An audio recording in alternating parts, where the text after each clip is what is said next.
by Sunil Dang. The recent US-Israel tango in the Middle East and the US President Donald Trump pulling out of the Iran deal hasn't gone down well among the closest of allies of the US.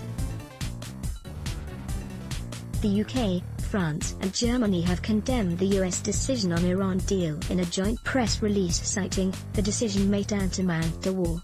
As expected, Iran has retaliated vehemently against the US and announced to continue its nuke program without the US support. The Iranian President Hassan Rouhani went one step ahead and announced that Iran doesn't need US support for its nuclear programs aimed at the well-being of its citizens. "My suggestion for Tehran is not to become hostile with whole of the USA. It's Trump who has taken this decision, not the whole US. Rather than antagonizing with the US, Hassan Rouhani should wait for change in US leadership, because in diplomacy, you can't afford to take instant decisions. Today, it would be easy for Iran to form alliances with China and Russia, resulting in an effective safety net against the US, just as North Korean leader Kim Jong-un. But, taking cue from Kim Jong-un, Rouhani should assess how difficult it would be for the people of Iran to cope with sanctions after sanctions. From Iran's perspective, except the US, majority of the other nations are in Iran's favor. So, to score over the US on diplomatic front, Iran should behave like a responsible nation. It would help supporting nations deepen their faith in Tehran. Any step that pushes in the direction of an arms race in the region would be hazardous for both Iran and the global community. From the US perspective, reimposing sanctions on Iran would be Trump's most consequential foreign policy maneuver yet, having said that a meeting with Kim Jong-un looms large. Since Iran was, by all accounts, complying with the agreed tenets of the negotiated deal, USA's pulling out of the deal could have serious consequences over engagement with North Korea and any agreement with the hermit nation. Trump has used every superlative in the book in criticizing the Iran deal.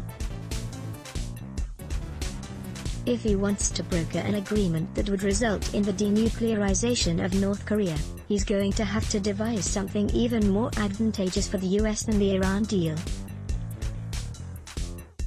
Making the Koreans agree to any such lopsided deal might prove to be very difficult and hence far-fetched, to say the least.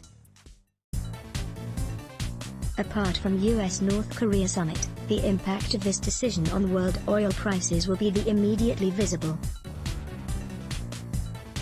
Iran is presently India's third biggest supplier, after Iraq and Saudi Arabia, and any increase in prices will hit both inflation levels and the Indian rupee, which has already breached 67 rupees to US dollar mark. In the wake of Indian promise to Iran during Hassan Rouhani's visit to India in February 2018, it would be interesting to see how New Delhi doubles its oil imports from Iran.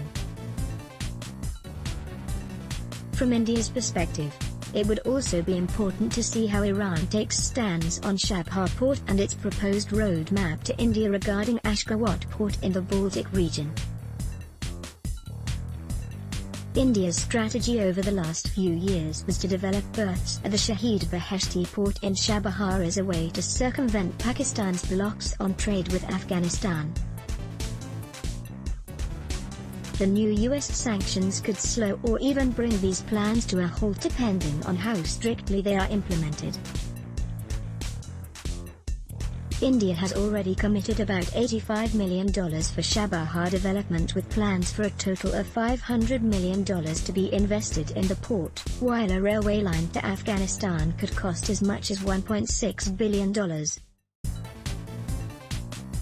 Last year, the US took a lenient line on India's wheat consignment of 1.1 million tons sent via Chabahar, with the former US Secretary of State, Rex Tillerson, saying the US wanted to target the regime, not the Iranian people.